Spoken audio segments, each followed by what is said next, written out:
Assalamualaikum warahmatullahi wabarakatuh. Waalaikumsalam warahmatullahi wabarakatuh. Ya, kita lanjutkan lagi materi kita tentang sistem turbin. Nah, sekarang kita sudah masuk di bagian dari LP turbin. Jadi ini gambar dari steam turbin.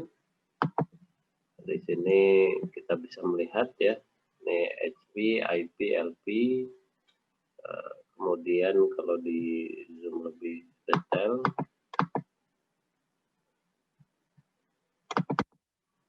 ini ada inner casing nih, di bagian inner casing nih. Kemudian ada outer casing, begitu juga di sisi IP turbin itu ada inner casing dan outer casing. Itu juga di LP turbin juga sama, ada inner casing dan ada outer casing.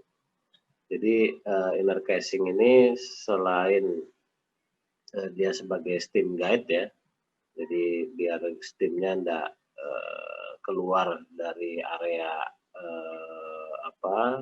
blade, sekitar blade, juga punya fungsi untuk menjaga agar dari segi pressure, jadi selain mengarah ya sebagai steam guide, itu juga punya fungsi untuk mempertahankan pressure serta temperatur sehingga tidak langsung kontak dengan bagian luar. Itu fungsi dari inner casing ya. Kemudian di sini ada outer casing juga, baik semua sisi, gitu, baik HP, IP dan LP. Ini juga biar dari segi safety lebih aman. Jadi memang yang cukup, cuman kita bisa lihat dari segi ketebalan material dan sebagainya, tentu HP lebih hal yang harus diperhatikan, concernnya lebih. Kemudian kalau kita melihat di sisi kanannya, ini terkait dengan, ini diperbesar lah istilahnya, ini sisi yang LP turbin. Kita beberapa kali sudah sempat membahas tentang bagian LP turbin, nah ini lebih detailnya. Jadi di sini kalau kita perhatikan begitu ya. Jadi di LP turbin ini yang L0, L1, kemudian L2 gitu ya. Ini stage kedua sama ke 1, 2 ini totalnya 5 kalau dari gambar ini. Nah, kemudian kalau kita melihat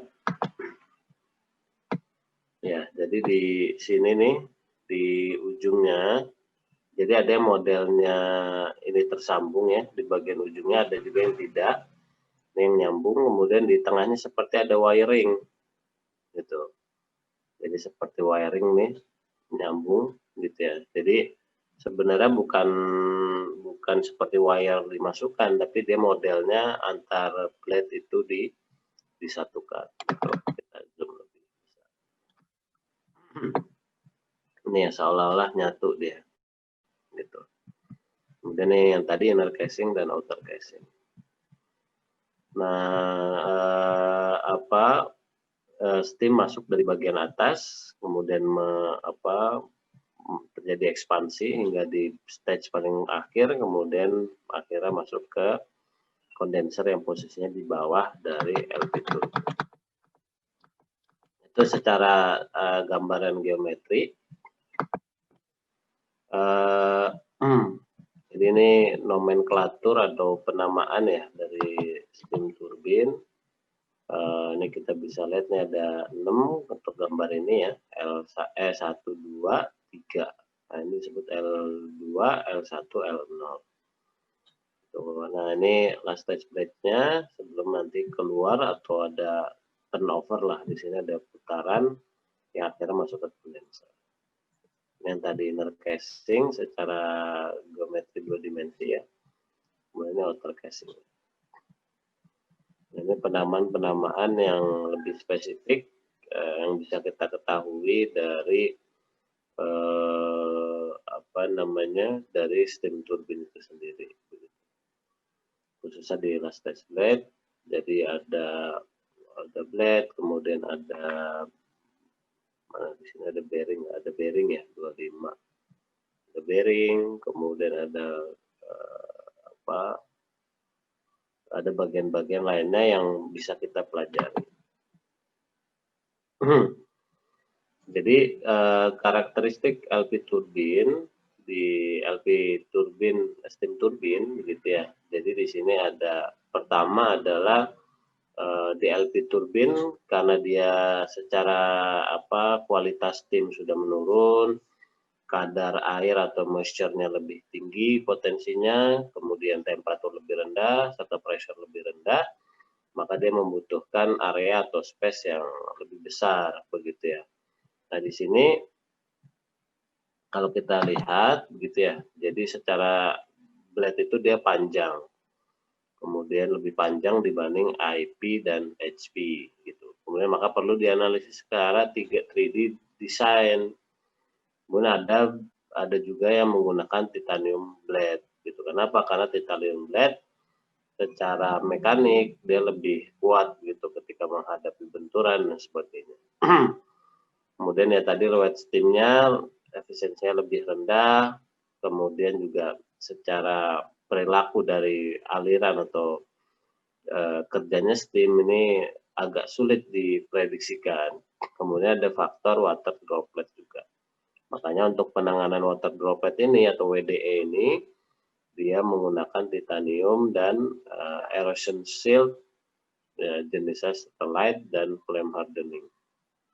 Jadi metode yang digunakan untuk mensiasati agar tidak terjadinya erosi yang disebabkan oleh water droplet. Kemudian ada vibrasi kontrolnya juga, makanya wiring ini yang seolah-olah tadi seperti wire ya, itu punya fungsi untuk menjaga juga supaya tidak terjadi vibrasi semakin tinggi. Gitu ya. Nah, kemudian gitu ya, kemudian mengurangi dimensi atau panjangnya dari distancing last stage blade-nya LP steam turbine ini.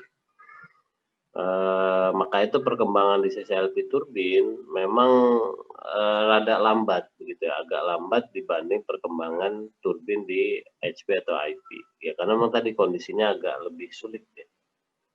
Maka pengembangannya cenderung lebih lambat.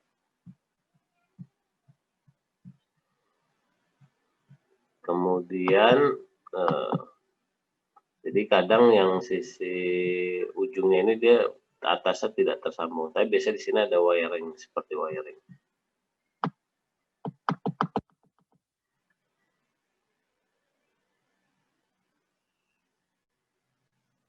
Jadi memang secara karakter untuk efisiensi HP dan IP turbin bisa diprediksikan secara akurat begitu ya dibandingkan dengan LP turbin karena tadi banyak faktor losses dan sebagainya. Memang untuk meningkatkan atau mengoptimalisasi efisiensi itu biasanya di sisi IP turbin. Itu kenapa? Karena konversinya di HP itu mungkin sekitar 89 sampai 91% konversi itu diperoleh. Di sisi IP itu bisa sampai bahkan 93 sampai 97% begitu. Nah di LP ini turun, apalagi di sisi LP itu LP last stage blade begitu ya, itu lebih turun lagi efisiensi gitu.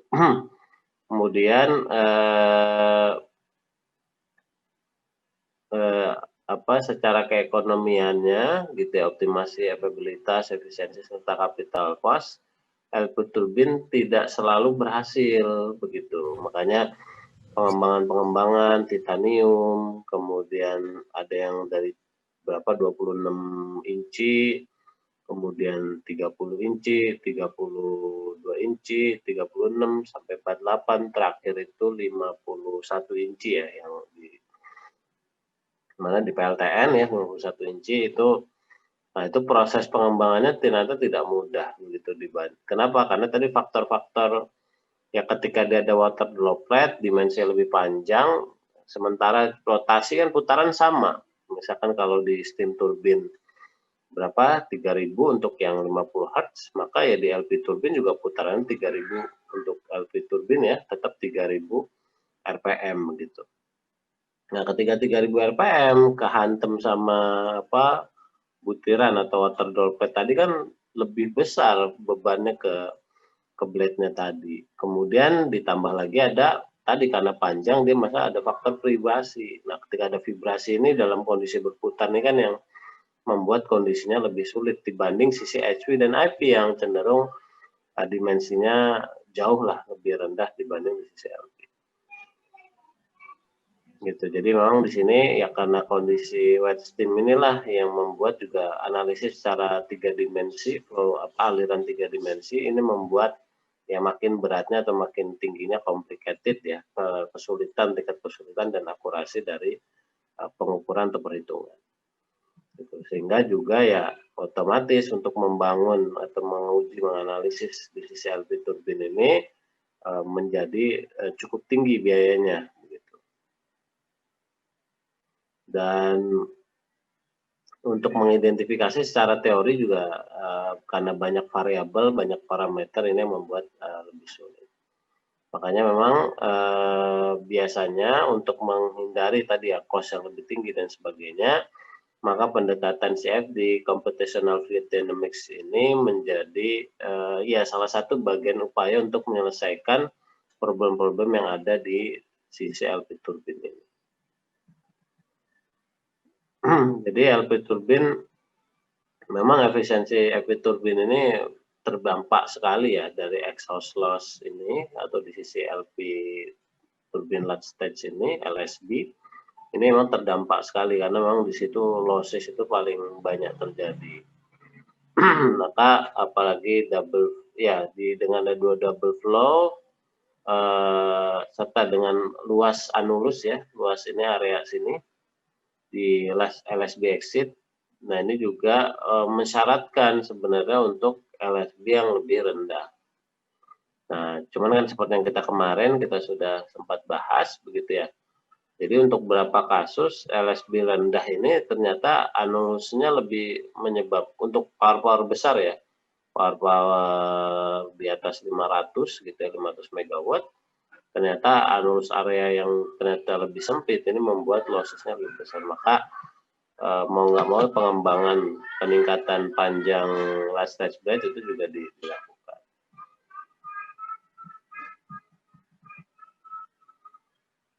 Jadi ini upaya yang dilakukan ada yang via dari atas, ada yang dari samping, gitu. Dan itu mempengaruhi kinerja nih ya. Ini contoh yang Dusan Korea, Skoda ini kalau nggak salah Pak Ceko kalau nggak salah.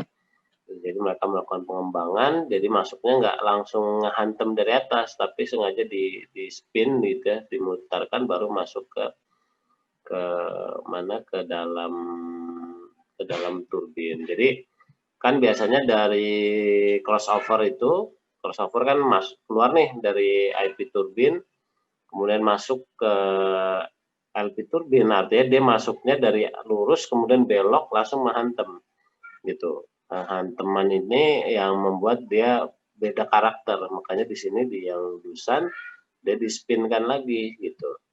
Nah, ini ternyata mempengaruhi kinerjanya juga. Gitu ya.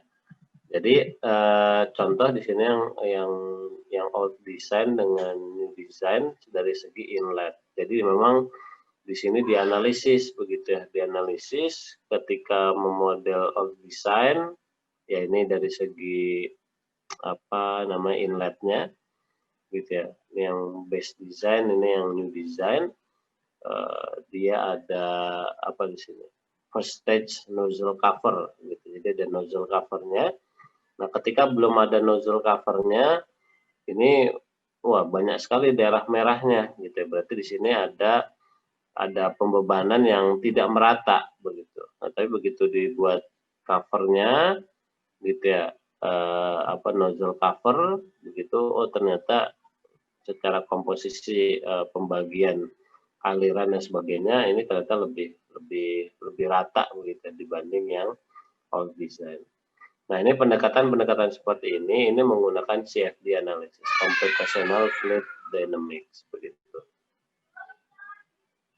Dari segi sebelum dan sesudah dari segi aerodinamiknya. Ini dari segi casing, yang tadi crossover flow ya, sebelum akhirnya masuk ke dalam LP turbine. Ini dari segi inner casingnya. Nah ini LP turbine inner casing serta LP turbinnya untuk produk Siemens Jerman, begitu ya. Jadi kita bisa lihat coveringnya dari segi LP turbin dan casingnya di sini. Ini headnya atau mulutnya dari ketika steam itu masuk ke dalam turbin. Nah,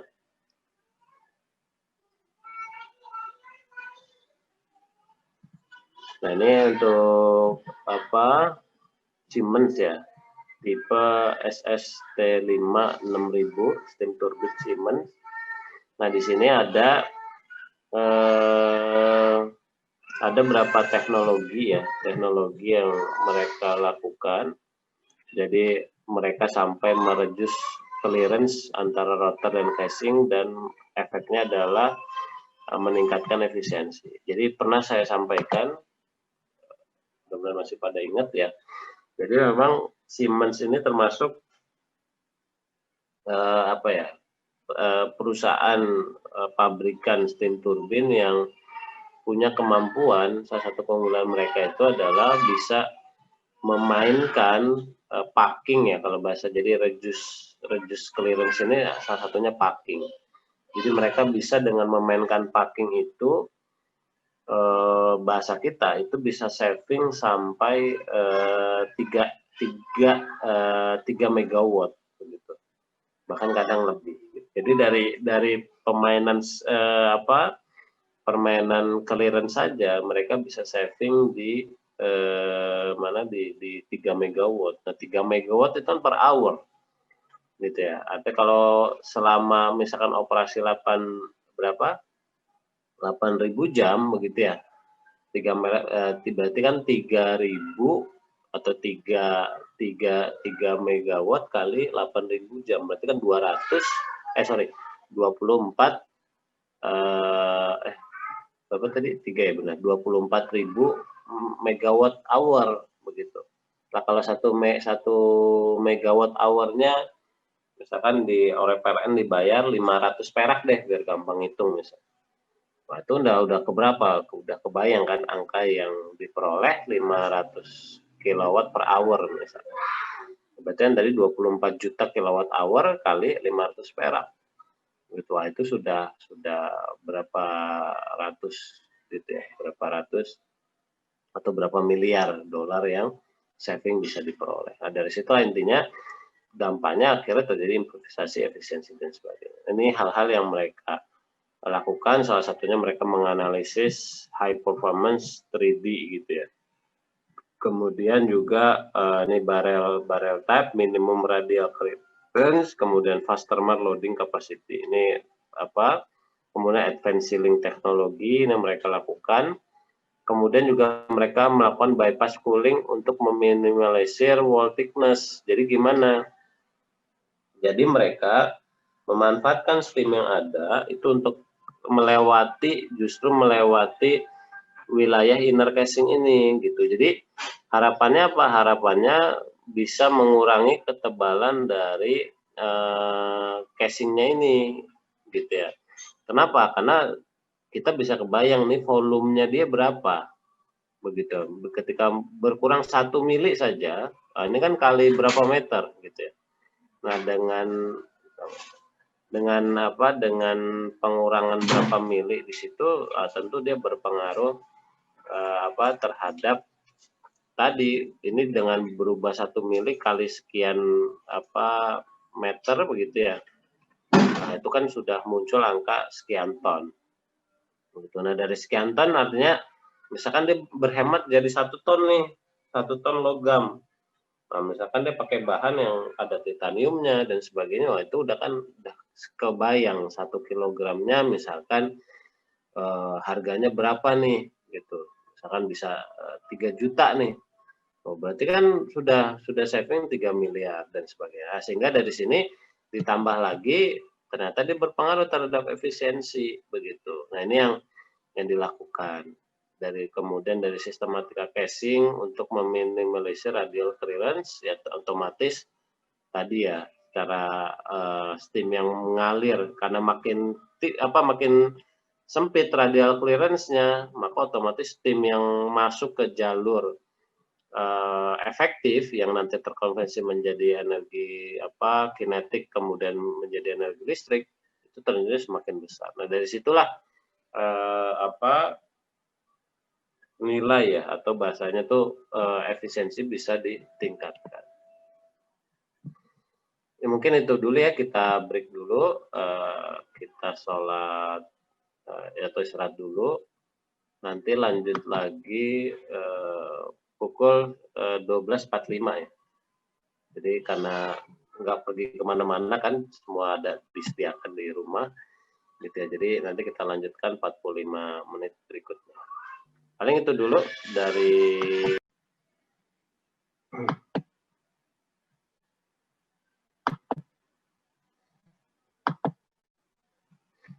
ya, udah saya kirim tuh ke kelas ya, Farhan ya. Iya, Pak. Terima kasih, Pak. Ya, saya lanjutkan lagi. Jadi ini untuk casing ya, tadi oleh dalamnya kasusnya salah satu pabrikan steam turbine generator, ini Siemens, dia punya kemampuan atau teknologi untuk memanfaatkan clearance atau sealing ya, sealing teknologi sehingga mereka bisa mengoptimalkan betul steam yang melalui turbin. Mungkin muncul pertanyaan, kenapa kok yang lain nggak bisa? Gitu. Jadi masalahnya seperti yang kita ketahui, rotor ini kan dia berputar 360 derajat itu kan tidak dalam kondisi berada di tengah terus, kadang ke atas, kadang ke bawah dan sebagainya. Sehingga kalau clearance terlalu rapat gitu ya, itu juga mengganggu kestabilan si rotor. Gitu. Jadi memang ini antara kombinasi ya teknologinya untuk kestabilan rotasi sekaligus untuk mengontrol agar steam tadi bisa benar-benar berada di jalur sudu atau blade yang aktif gitu sehingga itu bisa terkonversi secara maksimal menjadi energi kinetik yang nanti dikonversi menjadi energi listrik. Nah, kemudian tadi kita sudah bicara tentang casing gitu ya. Dan hal-hal yang bisa mengoptimasi atau meningkatkan efisiensi dari pembangkit itu sendiri atau memperbaiki heat balance, heat rate-nya. Nah, kemudian dalam hal ini ada LP exhaust hood gitu ya. Nah, ini adalah sebenarnya satu rangkaian sistem di dalam LP turbin di bagian exit-nya atau exhaust atau keluarnya steam. Jadi itu ada rangkaian di sini ya. Jadi dia rangkaian dari mulai LSB keluar, jadi setelah keluar dari blade sampai menuju kondenser itu disebutnya dengan LP exhaust hood. Nah, ini kalau di penjelasan di sini itu ada steam guide nih ya. Kemudian juga ada butterfly cone, nanti ada gambarnya. Kemudian ada bearing cone ini ya. Kemudian juga ada outer casing, ini outer casing sendiri. Kemudian ada end wall dan ada beberapa bagian lagi. Nah, itu semua adalah disebut dengan LP exhaust hood. Gitu. Dan ini ya sekaligus sebagai pengarah nanti dia terjadi aliran ke bawah menuju kondenser. Nah, supportingnya dari LP exhaust hood itu sendiri itu ada inner casing ini ya, secara umum inner casing, kemudian diaphragm, apa namanya, nozzle diaphragm. Ini ya, sisi ini nozzle diaphragm nih yang kuning. Kemudian juga ada bearing yang menjaga si apa, LP turbin itu sendiri. Nah, ini butterfly fan. Jadi apa, steam yang keluar ini juga sebagai pengarah gitu ya, keluar yang nanti turun ke bagian kondenser. Gitu. Nah, secara paket LP exhaust ini ada berapa sistem? Ada yang disebut dengan pertama axial flow exhaust. Begitu. Jadi maksudnya bagaimana steam yang keluar dari LP itu langsung aksial gitu ya. Secara aksial dia keluar begitu. Jadi ini kan ada yang down nih. Ini yang down, ini aksial. Jadi dia ngalir aja keluar begitu. Steamnya sampai nanti masuk sistem berikutnya. Nah, memang untuk yang apa axial flow exhaust ini ya dia tidak menghalangi hambatan tadi turnover ya, tidak ada putaran di sini turun ke bawah, dia lurus saja begitu, atau aksial secara arah aksial begitu. Dan tapi ini biasa dipakai di industri-industri kecil. Kenapa? Karena kalau industri besar pakai aksial maka butuh area atau space yang jauh lebih besar. Sementara area-area yang pembangkit itu terbatas begitu, tidak bisa serta-merta langsung wah saya pengen yang bagus dan sebagainya. Secara aksial sebenarnya bagus begitu ya, karena dia tidak mengalami turnover atau putaran, kemudian juga langsung loss begitu. Tapi tadi dia punya keterbatasan atau hambatannya adalah area yang dibutuhkan lebih luas. Kemudian yang kedua itu adalah downward flow exhaust gitu ya. Jadi aliran yang menuju bawah gitu atau ke bawah begitu. Jadi ini yang konnya tadi aliran keluar menghantam ada outer casing, kemudian ada tadi end wall bagian akhir nih gitu ya. Jadi ini end wall, nih outer casing, ini konnya.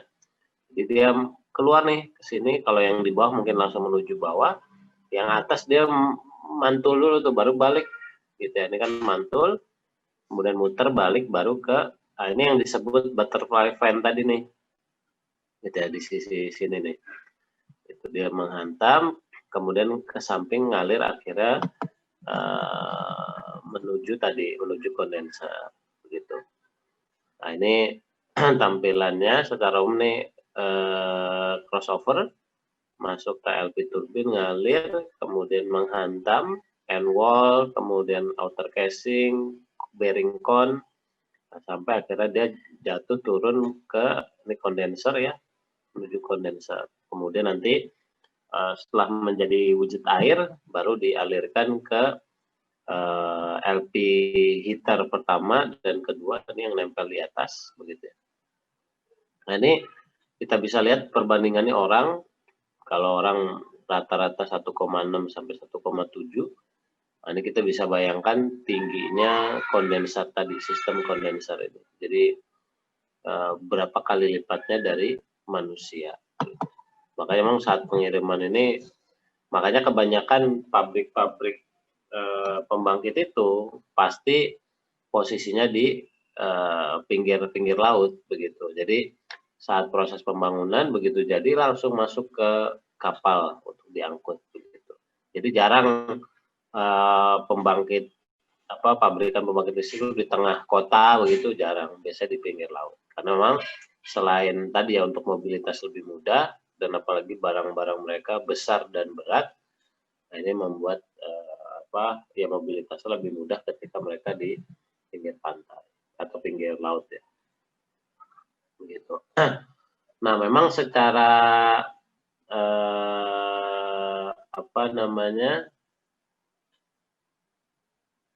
di downward flow exhaust ini memang dia lossesnya lebih besar ya dibanding yang tadi axial flow exhaust begitu ya. Karena tadi dia ada, nah makanya di sini kan warnanya merah nih. Ini ada warna merah gitu. Warna merah ini yang menunjukkan ya tadi dia ada putaran dan sebagainya itu terjadi gitu. Beda kalau exhaust aksialnya udah lurus aja dia, tidak mengalami perubahan arah gitu. Nah, LP exhaust hose ini dia punya 3 fungsi utama atau fungsi yang besar. Yang pertama adalah sebagai diffuser untuk pressure recovery, begitu. Jadi memang ya karena memang terjadi kondensar itu, ada vakum kondensar tadi yang biasanya lebih rendah dari atmosfer tadi, gitu, lebih rendah dari pressure luar, begitu ya. Jadi dia sebagai pengarah, begitu. Nah, sekaligus untuk di sini meminimalisir hambatan yang terjadi dari last stage blade menuju kondenser, sehingga menjadi peminim losses, begitu. Kita bisa bayangkan kalau di sini gambar yang ini yang lebih mudah. Jadi kalau tidak ada wall, tidak ada kon dan sebagainya, kan steam ini menghantam kemana-mana nih. Itu lebih tidak terkendali. Nah, itu ketika menghantam macam-macam, maka lossesnya jauh lebih besar. Kemudian kedua, bisa jadi dia terjadi turn back ya, jadi muter balik gitu masuk ke sistem ini, begitu. Wah, itu kan malah lebih mengacaukan lagi, malah mengacaukan aerodinamik dari sini. Jadi memang fungsi ini makanya ada steam gate dan sebagainya untuk mengarahkan dia masuk ke sistem ini dan tidak tercampur dengan area kerja yang ini berpengaruh sekali dengan produksi energi kinetik yang nanti dikonversi menjadi energi listrik. Gitu. Kemudian juga ya dia punya fungsi untuk supporting struktur dari LP rotor bearing, gitu. Ini punya ya, karena memang seperti yang saya sampaikan ada istilahnya critical speed dari rotor, maksimalnya berapa dan sebagainya. Ya. Kemudian ini juga punya support berat ya terhadap inner casing dan diaphragm, gitu ya. Nah, intinya adalah dengan komposisi gabungan semua aspek, inner casing, diaphragm, bearing, packing, kon dan sebagainya, ini membuat di bagian LP turbin. Jadi gini, biasanya jadi problem itu di sisi HP dan IP terkait dengan kestabilan. Kenapa? Karena walaupun di sisi LP ada terjadi vibrasi, begitu ya. Tapi dari segi bobot atau berat, LP turbin itu lebih berat beban gravitasinya, begitu. Sehingga kalau dari segi kestabilan memang lebih stabil di LP, begitu. Cuman ya karena dia dimensinya besar, kemudian ada faktor vibrasi itu yang menjadi concern-nya jauh lebih kritikal dibanding yang HP dan IP. Betul. Kemudian fungsi dari black pressure, kemudian akhirnya pengaruh ke flow rate-nya, kemudian ya akhirnya nanti berpengaruh kepada annular flow area, ini yang kemarin kita grafik kurva itu untuk menentukan. Nah, sehingga inilah banyak faktor yang dipertimbangkan ketika mengamati tentang LP exhaust hose, begitu. Dan di sisi ini memang kalau kita lihat diagram TS ya, gitu, itu kan banyak terjadi losses ini justru di sisi LP menuju kondensar. Gitu. Akan bersih agak.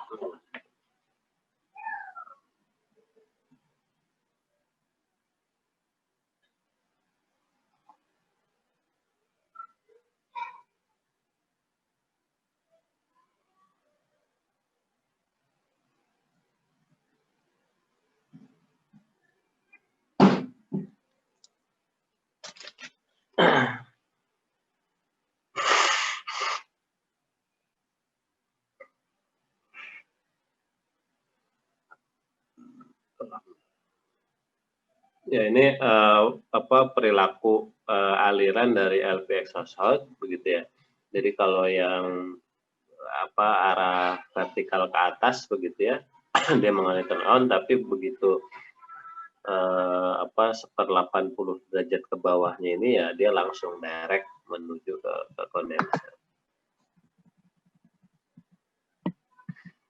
Jadi inilah yang perlu dianalisis secara 3 dimensi, kemudian ya memang secara geometri agak kompleks, perilakunya beda ya, sisi ini ke atas dengan separuh bagian ke bawah ini karakteristiknya berbeda. Maka ini yang membuat banyak potensial desain parameter yang ini nanti mempengaruhi juga untuk melakukan improvement gitu ya, improvement dari performance LP turbine sendiri. Nah ini kita ingat ya kemarin di kapan ya 2 minggu sebelumnya kita sudah lihat atau kita bahas tentang losses of turbine components. Begitu ya, dari sini kita bisa lihat komponen paling besar terjadi losses adalah di sisi LP turbine, begitu ya. Jadi kalau rata-rata di tiap bagian HP turbine, kemudian LP turbine itu adalah 3 bagian, 2, 3, 4 ya, profiling, shafting, inner stage, sealing, dan extraction. Nah di LP turbine, bentar ya.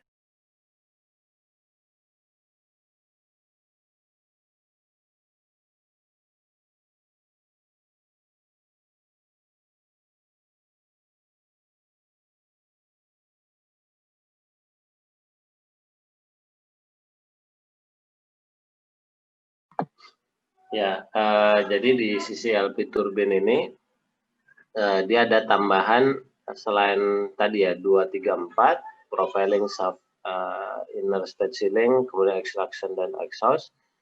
Dia ada komponen yang 7 nih moisture begitu ya. Moisture yang ini juga berpengaruh cukup besar. Dan kalau kita lihat persentasenya di antara bagian-bagian lain ya, untuk yang poin 2 aja nih, misalkan profiling, wah ini LP turbine paling besar begitu. Kemudian di sisi sealing juga paling tinggi ya di antara yang lain. Kemudian di sisi exhaust juga ini paling tinggi di antara yang lain. Kalau exhaust yang lain kan ya HP, IP tidak terlalu, tapi di sisi ini karena ada faktor moisture ini, nah ini mempengaruhi dari mempengaruhi dari losses yang terjadi. Nah, ini kita bisa lihat steam turbine efisiensi saja dalam waktu 20 tahun itu di up 3%. Makanya Siemens tadi, ini Siemens dalam ini dia bisa melakukan improvisasi dengan pemanfaatan tadi ya teknologi sealing, teknologi clearance begitu ya. Mereka bisa improve 3%. Mungkin bagi kita ngeliat 3%, oh 3% kecil ya. Tapi itu efek dampaknya secara ekonomis cukup signifikan. Ini GE ya, GE jadi ya yang pakai GE kurang lebih teknologinya kalau di Jepang tuh ada Hitachi dan Toshiba begitu. Jadi teknologinya sama. Nah ini contoh pemanfaatan titanium buckets atau titanium blade begitu ya di sisi LP turbine. Dan ini kita bisa lihat ini pembangkit ukuran besar ya. Kenapa? Karena IP-nya double flow, kemudian juga LP turbine-nya 4 flow begitu. Kemudian secara temperatur juga cukup tinggi ya, 577 600 derajat Celcius begitu. Nah, termasuk pengembangan yang dilakukan adalah advanced airfoils, kemudian improve clearance control. Nah, ini juga dilakukan oleh GE, Toshiba dan Mitsubishi gitu. Cuman kalau di teknologi clearance gitu ya dan teknologi sealing memang yang paling unggul adalah Siemens. Gitu. Kemudian advanced hot yang tadi ya terkait dengan LP exhaust hot, nah ini juga dilakukan pengembangan untuk tadi supaya lossesnya menjadi semakin sedikit di sisi LP turbine. Nah kalau kita bisa lihat begitu ya aliran dari flow ya. Flow atau aliran dari steam turbine itu sendiri. Jadi ini awal yang bagian bawah, kemudian bagian atas, kemudian setelah berapa saat itu terjadi yang bagian LP ya, bagian ujung tip, ujung dari steam, mana terjadi, lihat kita bisa lihat nih, ada pusaran, artinya terjadi vortex begitu. Nah ketika terjadi vortex, maka ya tadi dia lossesnya jauh lebih besar. Dan itu faktor yang mempengaruhi losses di kemudian jadi di sini analisisnya salah satunya contoh nih ya 500 MW steam turbine terkait perilaku dari aliran di bagian LP exhaust hot ini. Jadi secara distribusi alirannya itu harus ada peningkatan. Karena apa? Karena terjadi konsentrasi volt itu justru di sisi dinding nih. Ya, jadi di antara kon dan dinding gitu. Jadi ada konsentrasi yang cukup tinggi nih di sisi sini gitu ya. Jadi ternyata steam jarang yang untuk bagian yang bawah ini, yang LB annulus plane ini ternyata konsentrasi banyak di sisi sebelah kiri sini. Kemudian jadi di sisi itu terjadi losses yang lebih besar dibanding yang lain. Kemudian juga karena model dari steam gate yang lama, model lama begitu. Dan dia model ini mulai sudah tidak digunakan lagi kondisinya. Kemudian ada swirl flow collector yang ini berkontribusi juga ya tadi ya ini. Jadi dia muter ya, terjadi vortex. Yang ini dipengaruhi karena tips tadi, ujung dari mana tips? Ya, jadi tips nih ujung dari ininya juga ini mempengaruhi dia terjadi putaran karena di bagian ujung itu steam itu kan kehantam blade begitu ya, yang ujung kan tidak mantul ya, tapi terpengaruhi dampaknya. Dari situlah terjadi jadi putaran tadi, dan itu mempengaruhi tadi losses yang terjadi. Jadi kalau warna merah ini, oranye merah ya, dari mulai oranye menuju merah itu artinya losses itu terjadi besar nilai losses. Nah ini perbandingannya yang terjadi di menggunakan pendekatan tadi CFD, itu computational fluid dynamics. Nah menariknya adalah justru menarik nih, kan tadi saya sempat sampaikan di atas itu ada putaran, tapi ternyata kalau dari gambar ini, simulasi ini begitu ya, ternyata yang justru warna merah ini lebih banyak di sisi bawah begitu. Artinya apa? Artinya secara velocity gitu ya, ini kan velocity factor, artinya kecepatan paling banyak itu di bawah. Maksudnya bagaimana? Karena faktor pengaruh gravitasi, jadi steam yang melalui bagian bawah itu cenderung lebih besar karena pengaruh gravitasi kan? Kenapa kok ada pengaruh gravitasi? Karena kalau kondisinya steam, dia terdistribusi cenderung merata. Tapi begitu dia kondisinya ya tadi ya, mengandung air, moisture dan sebagainya, sehingga faktor gravitasi itu cukup besar. Nah, otomatis ketika faktor gravitasi cukup berpengaruh, nah, konsentrasi di bagian bawah itu lebih besar daripada konsentrasi bagian atas. Sehingga secara volume atau flow di bagian bawah lebih besar. Nah, disinilah menyebabkan velocity udah begitu, kalau yang di atas area atau jalur yang dia lalui itu panjang, begitu dia muter dulu dan sebagainya. Sehingga dengan berjalannya waktu, energinya sedikit banyak terbuang. Nah, sementara yang di bagian bawah karena dia langsung direct gitu ya. Nah, itu energinya besar, makanya di sini kecepatan di bagian bawahnya jauh lebih besar begitu. Maka di sisi ini juga jadi kalau di sini ada faktor lossesnya karena vortex tadi, di bagian bawah itu karena tadi benturan, makanya tadi di bagian end wall-nya itu terjadi losses yang cukup besar. Gitu. Nah, ini kan kita lihat sisi oranye atau menuju merahnya itu lebih banyak di bagian bawah. Nah, ini makanya upaya untuk dilakukan desain untuk exhaust hot tadi ya, supaya distribusinya menjadi lebih merata. Kalau yang ini udah mulai terdistribusi merata nih, kalau yang ini kan atas hijau, bawah oranye, kuning oranye begitu ya.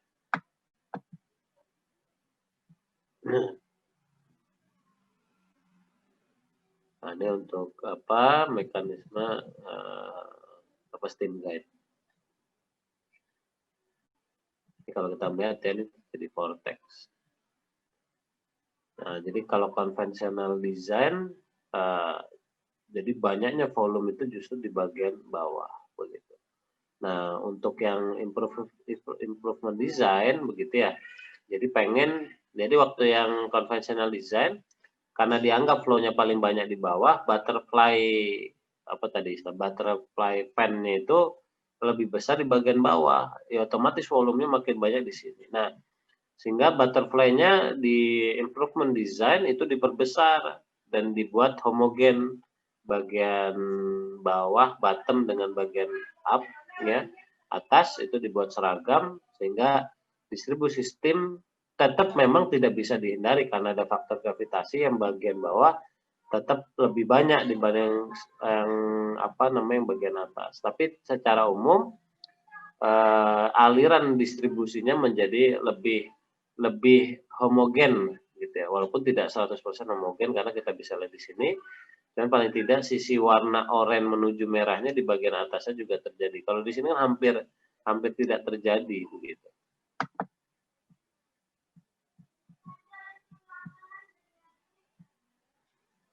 Nah, kemudian jadi kita mungkin ya di Indonesia kebanyakan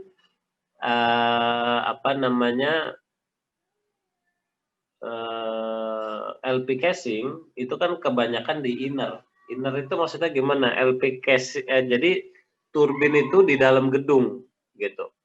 Nah, ternyata ada juga di beberapa wilayah begitu ya, salah di Meksiko kalau tidak salah. Itu jadi gedungnya turbin buildingnya ini bagian atasnya itu nggak ada tutup, gitu, nggak ada tutup. Jadi kebuka, kena hujan, kena macam-macam dan sebagainya. Sehingga memang rada jarang ya model seperti itu, tapi ada gitu, ada. Jadi nggak ada atapnya, sehingga hujan apa panas kena langsung begitu. Nah itu ada di beberapa negara begitu.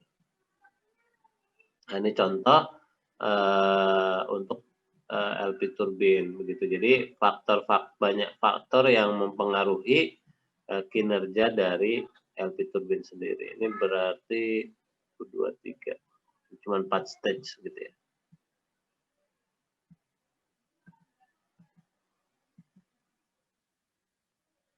Begitu. Terus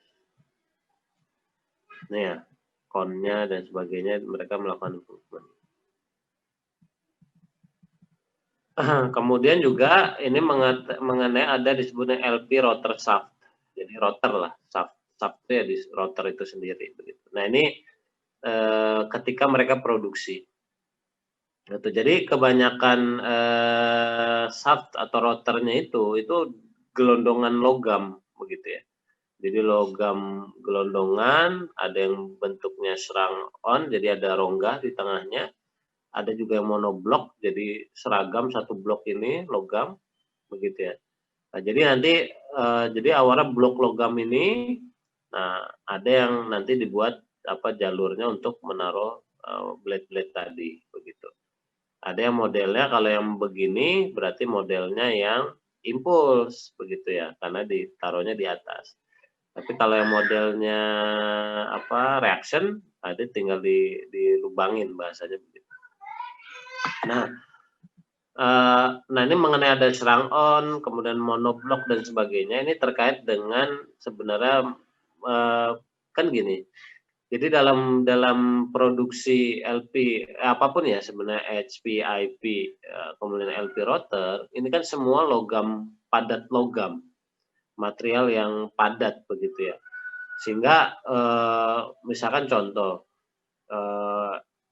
kalau di nuklir di PLTN lebih berat lagi gitu karena dimensinya yang lebih banyak. Itu kan rotor itu bisa sampai 800 ton total ya kalau ada blade. Tapi mayoritas dia bisa sampai 500 sampai 600 ton. Artinya kalau 500 ton itu misalkan blok utuh seperti ini nih 600 ton. Tapi dengan tidak mengubah safety, tidak mengubah kinerja dan sebagainya, tengahnya bolong misalkan. Oh itu bisa tengahnya bolong itu misalkan. Nah berarti kan dia logam ini ya nanti dilebur lagi gitu. Artinya dia penggunaan materialnya itu lebih sedikit. Misalkan ini bisa menghemat 10%, gitu. 10% dari misalkan 500 ton misalkan. Loh, itu kan udah 50 ton sendiri ya, 50 ton sendiri kita bisa sudah kita bisa hitung berapa biaya yang di-saving gitu. Kemudian ada juga disebut dengan welded rotor gitu ya. Apa welded rotor? Nah, welded rotor ini biasanya di sisi HP turbin. Kenapa? Karena welded rotor ini terkait dengan yang kemarin tuh ada yang advance ultra supercritical. Gitu kan, advance ultra supercritical yang temperatur tinggi kan di stage awal aja. Gitu. Kalau dia single flow ya, berarti kan di sisi stage awal. Kalau double flow berarti ya di tengahnya begitu. Misalkan HP turbine single flow. Nah, berarti kan sampai titik tertentu dia temperaturnya sudah artinya dengan pembangkit yang sekarang ada sudah nggak masalah bahannya. Nah, maka kalau dibuat blok begini kan, waduh biayanya berapa nih? Misalkan yang 700 derajat misalkan, first stage-nya itu 700 derajat butuh titanium lah. Kalau berapa namanya 500 ton titanium, udah berapa kali lipat dibanding stainless steel kan, begitu. Kenapa? Karena stainless steel lebih murah misalkan. Nah itu maka hal untuk menghemat biaya ada bagian tertentu nih misalkan ini, ya udah ini yang titanium sini aja dah, yang lain nggak usah begitu misalkan. Nah itu kan penghematan yang luar biasa, itu savingnya bisa puluhan miliar begitu. Nah kalau ini saya nggak bisa baca nih bahasa Korea. Nah, ini contoh-contoh pengembangan yang dilakukan. Jadi untuk last stage blade begitu ya. Jadi kebanyakan untuk yang bagian LSB last stage blade itu bentuknya fork nih. Kan ada yang modelnya rod begini, ada model fork kayak garpu gitu ya. Ini garpu. Gitu. Jadi modelnya model garpu, ini yang model nuclear power plant. Nah, kalau kita melihat kok yang ini modelnya fork, yang ini modelnya seperti reaction lah, sederhananya begitu. Lebih cenderung seperti reaction. Forknya cuma satu, nggak banyak nih. Jadi kalau kita hitung nih 1, 2, 3, 4, 5, 6, 7 lah, sekitar 7 sampai 8 kaki begitu. Dan masing-masing kaki ini kita bisa lihat itu dikunci dia di sini. Betul. Kenapa? Karena kita bisa bayangkan untuk frekuensi di 50 Hz ini 3000 RPM. Nah, di sini cuma 1500. Makanya itu juga faktor yang berpengaruh terhadap ya tadi rotasi atau safety dari last stage blade itu. Kemudian yang kedua, jadi sebenarnya atas ini dibuat supaya saling seperti mengunci begitu. Di bagian atas, kemudian di tengah ada disebut dengan tie boss gitu ya. Tie boss, nah ini fungsinya untuk apa nih? Cover, kemudian tie boss fungsinya untuk apa? Jadi pertama dengan adanya tie boss ini membuat vibrasi itu teredam, karena vibrasi itu kan terjadi kalau misalkan contoh ininya nggak ada nih tie bossnya, maka namanya blade yang diameternya sepanjang ini misalnya 48 inci begitu ya, maka potensi dia ketika berputar sekaligus bervibrasi itu cukup besar, dan ketika bervibrasi, nah ini fungsinya untuk meredam bagian atas dan bawah, itu satu. Kedua, dia juga punya fungsi untuk nanti ada disebut dengan water trap gitu. Jadi di sisi bagian yang nanti awal menghadap steam masuk ke bagian last stage blade, itu ada water trap. Nah, water trap itulah berfungsi untuk menangkap moisture tadi. Jadi supaya tidak terjadi water droplet erosion begitu. Jadi ditangkap. Nah, kemudian setelah ditangkap akan ada berotasi, maka dia lari ke ujung, ke bagian luar gitu. Itu yang terjadi.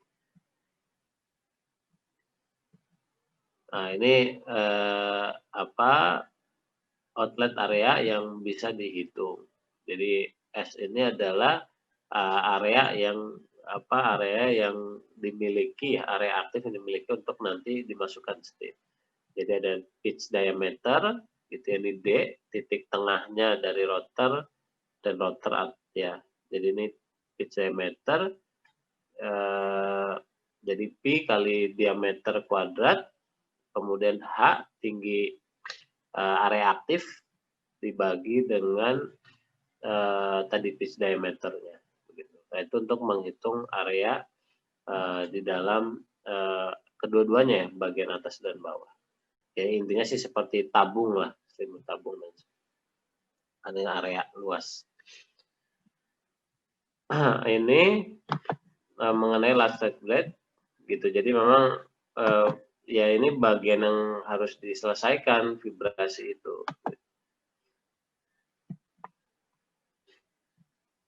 Nah, ini yang kemarin kita telah pelajari ya.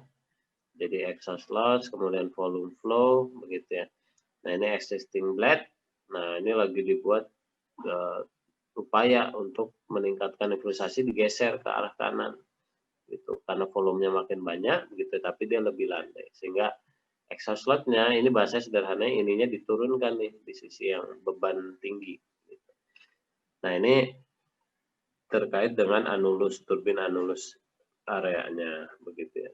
Jadi ya luasan atau anulus area tadi itu ya dihitung, itu nanti mempengaruhi terhadap kapasitas pembangkit. Jadi semakin besar pembangkitnya, anulusnya semakin besar. Makanya di sini kita bisa lihat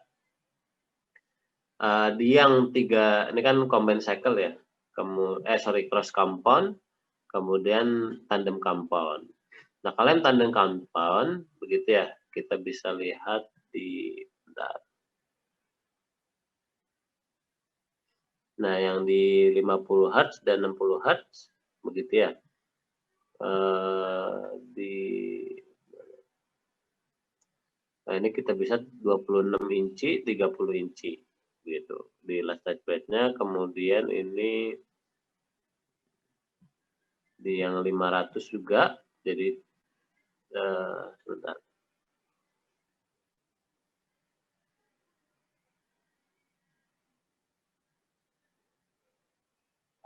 Ya, jadi nah, contoh nih yang cross compound. Jadi yang cross compound dengan padahal 1000 ya. 1000 watt. Kemudian juga ini juga tandem compound bisa lebih tinggi begitu. Kenapa yang cross compound ini bisa lebih rendah walaupun sama-sama 1000 megawatt? Karena di sisi ini juga ada higher investment for construction, ada lower investment for construction. Jadi untuk cross compound memang dia lebih tinggi gitu ya, lebih tinggi biaya investasinya dibanding yang tandem compound, karena dari segi generator dia ada 2 begitu ya. Kalau yang lainnya cuma 1 generator karena di-coupling ke tandem compound tadi, tapi ke cross compound otomatis IP HP 1 generator, yang bagian LP 1 generator lain. Begitu. Nah, ini yang ya contoh ya bahwasannya ternyata pengaruh terhadap kapasitas atau power yang dihasilkan itu juga berpengaruh terhadap blade atau tadi ya diameter last touch blade itu sendiri.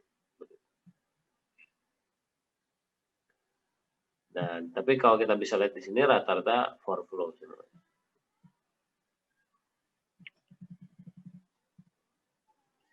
Jadi ini antara untuk last touch blade gitu ya, turbine output dan annular exhaust begitu. Jadi untuk 80 inci, last touch output 80 inci ini meningkat 28% begitu secara analis area dibanding dengan last touch blade ukuran yang 40 inci begitu. Memang last touch blade yang lebih panjang, misalnya contoh di yang 40 inci dengan 45 inci.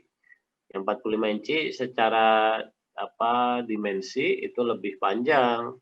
Nah, kepanjangnya LSB ini mengurangi living velocity begitu. Kenapa? Karena termanfaatkan lebih banyak energinya sehingga flow-nya menjadi lebih turun.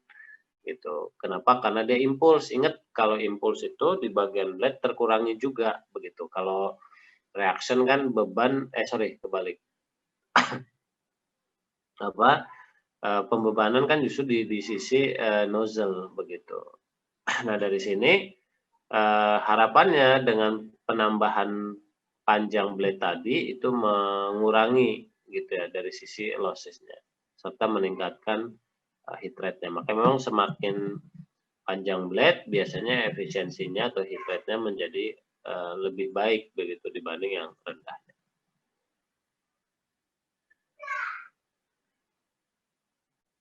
Begitu. Nah, namun dengan meningkatnya turbin exhaust anular atau tadi ya semakin panjang elastic blade yang memberikan efek kepada meningkatnya kapasitas dan efisiensi, tapi di lain pihak dia meningkatkan ukuran turbin, ya artinya kita bisa pelajari pemahamannya begini. Jadi ketika ini nambah panjang, nambah 5 inci misalkan, nambah 5 inci kan. Nah, ketika nambah 5 inci, ini kan yang nambah bukan sini doang, tidak hanya blade-nya saja. Dari sininya nambah. Ini otomatis nambah naik. Kemudian inner casing-nya juga naik. Kemudian otomatis karena ini nambah dimensinya, begitu ya. Nah, ini nanti pengaruh secara geometri keseluruhan ini berpengaruh. Sehingga nanti hitungannya volume, kebutuhan material yang dipakai untuk last blade ini atau di bagian LP turbin ini secara umum itu akan meningkat, sehingga meningkatlah biaya capital cost dan construction cost begitu. Kemudian juga ya tadi ada halangan, kenapa? Karena ada sentrifugal gitu ya. Ada sentrifugal dari ya tadi semakin besar, semakin panjang dari last blade, otomatis ada energi yang cukup besar juga, maka safety material yang digunakan pun menjadi concern yang tidak bisa tidak bisa diacuhkan begitu. Nah, makanya memang di sini biasanya untuk yang blade ukuran 48 inci ke atas itu dia menggunakan titanium begitu. Yang ini lebih ringan secara beban tapi juga lebih kuat dibanding stainless steel. Nah, hanya saja memang ya lebih mahal secara biaya begitu, tapi dia punya resistensi terhadap water droplet yang cukup baik.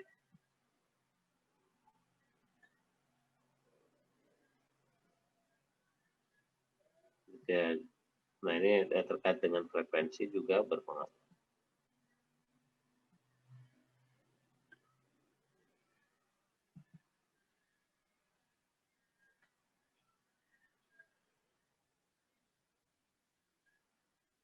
Nah, ini terkait dengan sebenarnya hampir sama tadi dengan anulus area dari last blade begitu ya. Jadi ada disebut dengan discharge match number. Satu match number itu satu kecepatan suara begitu. Jadi semakin velocity atau kecepatannya itu mendekati kecepatan suara tadi begitu ya, aliran udara dan sebagainya. Nah, itu nanti berpengaruh juga terhadap losses. Jadi anulus ini sebenarnya sederhana hampir sama dengan tadi konsep anulus itu. Kalau semakin tinggi kurva ini ya secara regresinya atau posisi dia, maka lossesnya semakin tinggi begitu. Nah, maka pembuatan tadi ya profiling dari nozzle dan blade itu juga berpengaruh terhadap losses yang terjadi.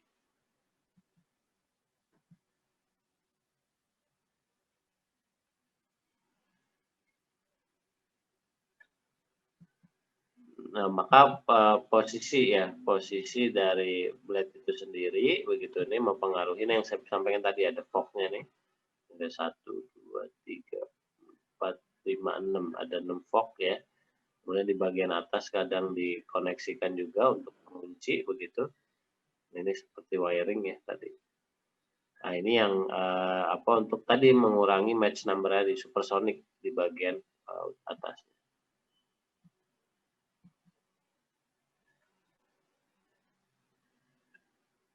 Jadi kemudian juga dengan blade modelnya twist ya, begini ya, muter ke atas, ini juga mempengaruhi ya tadi konvergen, divergen, LSB ya tadi memberikan efisiensi lebih baik dibanding yang konvensional last blade gitu. Karena ya match number tadi, soal match number gitu, sehingga efisiensi bisa diperoleh.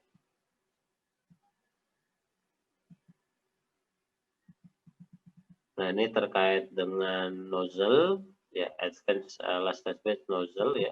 Jadi di bagian L0 bagian paling akhir nozzle-nya ukurannya sebesar ini.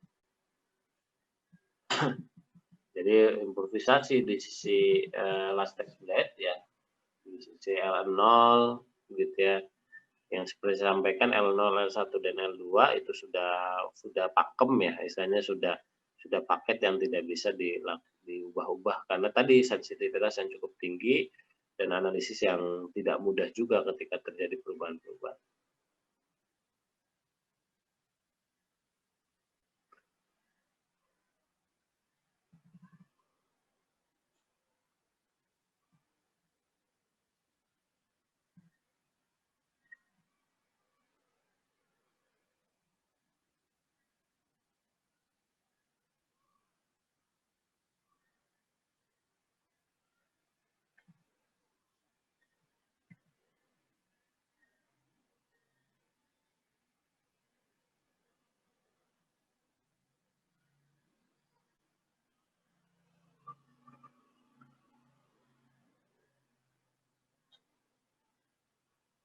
Dan di sini disampaikan, jadi ketika bebanan rendah, begitu ya, makanya memang di pembangkit itu tidak, artinya ada minimal yang harus dicek, di cross check, baik dari segi tadi ya kestabilan dan sebagainya, itu biasanya memang di 35 derajat atau 35% begitu, lebih rendah dari itu.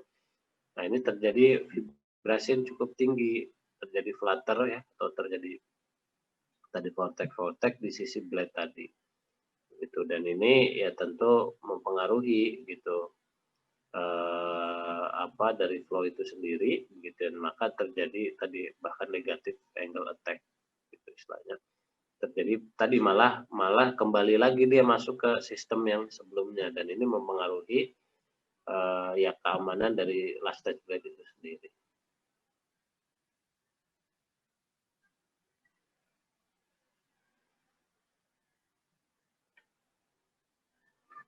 Nah, intinya adalah di bagian ini semakin di base load itu aman lah gitu.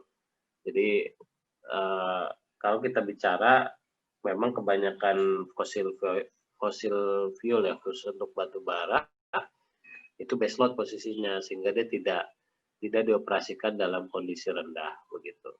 Yang biasa sebagai apa ya istilahnya untuk kalau lagi darurat dan sebagainya memang gas turbin karena dia lebih mudah pengoperasiannya, dalam arti untuk menaikkan dalam waktu cepat itu lebih mudah kalau gas turbin. Nah, kalau di batu bara dan sebagainya dia banyak faktor, ketika lagi rendah dioperasikan di rendah malah muncul problem juga, terjadinya tadi vortex dan sebagainya. Ini malah ketika terjadi trouble justru malah cost yang ada. Padahal kan bahkan bisa dibilang pembangkit itu lebih untung kalau dioperasikan di 100% di base load itu gitu. Kenapa? Karena biaya bahan bakar dan sebagainya lebih murah gitu ya. Kenapa? Karena ketika dijual ini kan hitungannya KWH, harganya konstan, stabil begitu. Nah, ketika dia di beban di bawah 100, 75, 50 bahkan di bawah itu kan bahan bakar yang digunakan lebih banyak, sementara konversinya menjadi semakin rendah, sehingga beban yang diterima oleh operator dalam ini owner si pembangkit tadi menjadi lebih besar gitu, sehingga kecenderungannya kalau dipakai di bawah tadi apalagi di bawah 50% begitu ya dari beban normal begitu, itu menjadi lebih berat.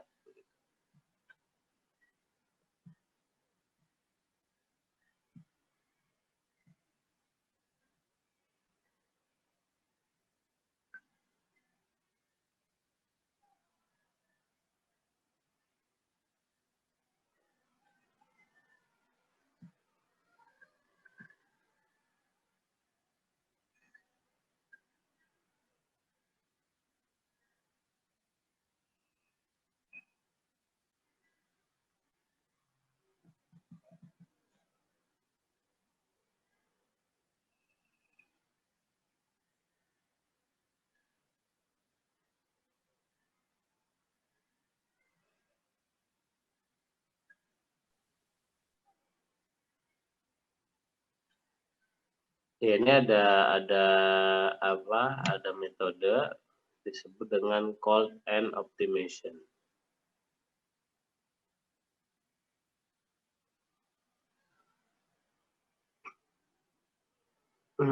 Jadi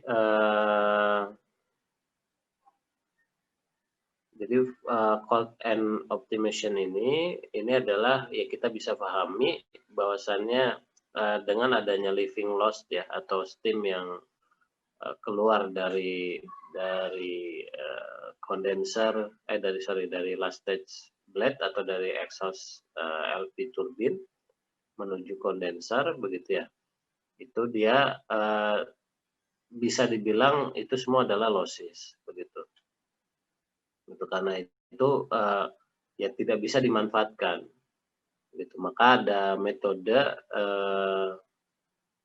economic optimizer untuk optimasi exhaust area dan active length dari last stage blade. Nah, ada proses disebut dengan cold end optimization. Ini saya juga sederhananya dulu belum pernah melakukan ini ketika bekerja begitu.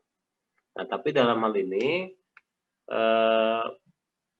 memang ini ya, secara prinsip gitu ya, kondenser disebut dengan pressure condenser atau vacuum condenser ya. Vacuum pressure condenser itu dia memang sangat terkait sekali dengan temperatur udara, kelembaban, kemudian cooling water ya. Kalau dia pakai air laut, nah itu semua mempengaruhi dari vacuum condenser. Bukan berarti vacuum pressure condenser itu nggak bisa kita buat serendah-rendahnya, bisa begitu. Cuman ketika dibuat pressure-nya serendah-rendahnya, di sisi itu dia membuat dia butuh energi yang besar, sehingga secara sederhananya kalau dia buat vacuum condenser serendah-rendahnya, memang dampaknya efisiensi atau heat rate-nya menjadi semakin baik, gitu. Cuman nanti internal use-nya itu semakin tinggi, sehingga secara agregat harusnya heat rate-nya atau efisiensinya menjadi lebih baik, malah kadang sebaliknya. Jadi ada titik optimalnya dari si vacuum condenser itu. Makanya memang rada terbatas. Makanya kayak di Indonesia tidak akan mungkin bisa vacuum condenser itu lebih rendah daripada negara-negara 4 musim untuk di kondisi musim dinginnya misalkan. Itu tidak mungkin gitu. Kenapa? Karena memang secara faktor lingkungan di sini saat musim secara umum ya itu kan 35 derajat ke atas begitu. Nah, sementara di wilayah musim dingin itu daerah musim dingin bisa 10 derajat dan sebagainya. Sehingga ini mempengaruhi. Gitu.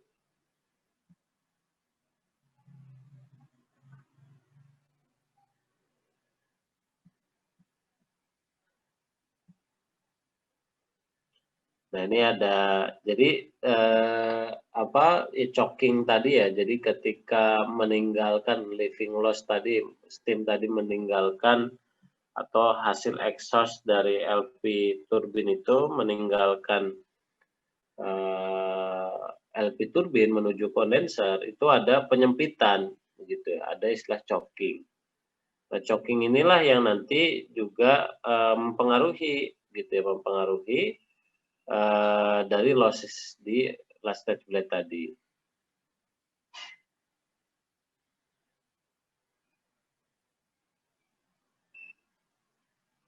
Jadi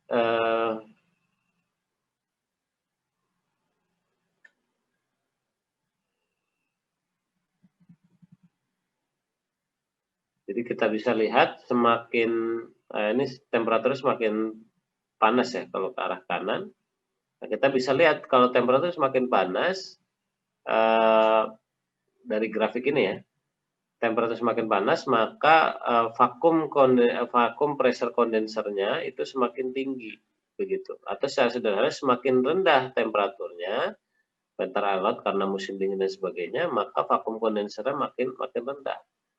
Itu sehingga dan di sini mempengaruhi terhadap power yang dihasilkan begitu ya, power yang dihasilkan. Ini kan urutannya nggak sama nih. For flow 30 inci, for flow 32 inci, for flow 38 inci, for 6 flow Ini kemungkinan PLTN 32 inci. Dan kita bisa lihat semakin rendah, ya ini sama-sama 4 flow, tapi ini beda apa namanya, beda panjang last test grade-nya. Kita bisa lihat semakin rendah, maka dia bisa mengoptimasi atau power yang dihasilkan itu lebih tinggi, begitu. Nah ini sehingga menunjukkan dari sini faktor lingkungan, termasuk di dalamnya adalah air pendinginnya, itu mempengaruhi sekali. Jadi sederhana, dengan pengaruh dari vacuum condenser itu otomatis mempengaruhi dari entalpi yang berada di LP turbin atau di kondenser itu sendiri.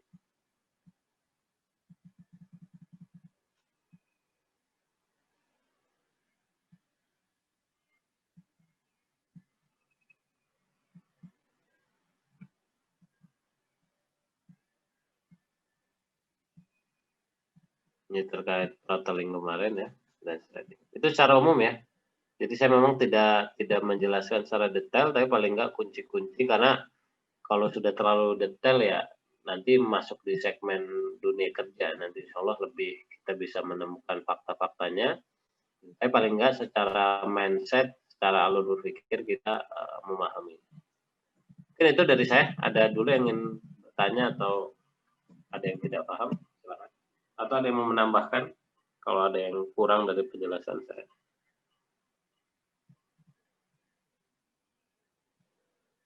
Ini 19 orang doang nih. 18.